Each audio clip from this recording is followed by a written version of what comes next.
Hey guys, it's Nina, and today I am going to have a spoiler-free review about Rebels Like Us by Liz Reinhart. Sorry, I messed that up. I received this art copy through a Goodreads giveaway, and I just finished it about 2 days ago. It took me quite a long time. It's a pretty big book, so yeah. This is a story about Agnes, a teenage African-American who is originally from Brooklyn, but is forced to move to Georgia. I think it's Georgia, right? Yeah, Georgia. This story deals with the fact that her mother made some poor choices and had to move away. Agnes has to leave behind her best friend Ollie, who, let me tell you, they have the best friendship ever. It's so sweet and fun and cool. And she has to leave her ex-boyfriend Lincoln behind. Lincoln was a cheater and caused her a huge heartbreak, but we are soon to find a new boy in Doyle. Doyle is a sweet southern teenage boy who Agnes first meets in her backyard, and there's a little spark there. There's a little spark. Her dad lives in Paris, and her brother lives with him, and they speak fluent French, but she is not as good at it, so oftentimes she's kind of like put down for that, I guess. But it really doesn't focus on that in the story that much. What it does focus on is the diversity, really, and the changes in the world and kind of like culture shock. She wasn't used to some of the racial slurs that happened down in the South. When Agnes moves down to southern Georgia, she is victim to many racial slurs and prejudices that she has to overcome. Doyle and Agnes become a little bit of a thing, and she meets a lot of adversity because of the mixed relationship. He's white and she is black, and some mean girls aren't too happy about that. But to really add to the story plot, here comes the big twist. Their high school prom is segregated.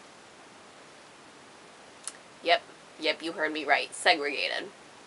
There is one prom for the whites and one prom for blacks. When Agnes finds out about this, she is furious and she is upset and hurt because she wants to go to prom with Doyle and he is white and she is not allowed at that prom. So she goes on a mission to dance with her boy and have love and set out an alternative prom where they are both allowed to go. The story deals with a lot of hard trials that she has to go through.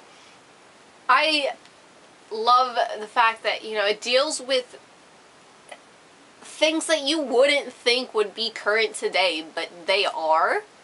Like, she was shocked at some of the people's behavior because she never experienced this before in her life.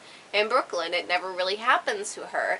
And so when she moves down to South and, you know, she meets some people that aren't too accepting of her, she is taken aback, and it really puts in perspective how life can be for some people.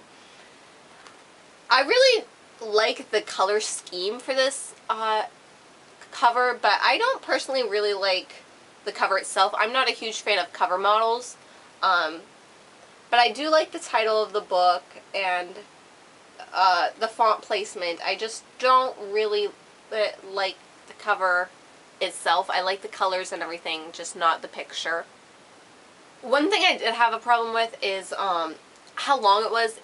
I mean, I've read books this long. It's about 500 pages, but I don't think it needed to be that long. I think a lot of the beginning stuff could have been taken out and it would have helped the plot more. Overall, I gave this a 4-star review. I do have a Goodreads review. I will link that down below.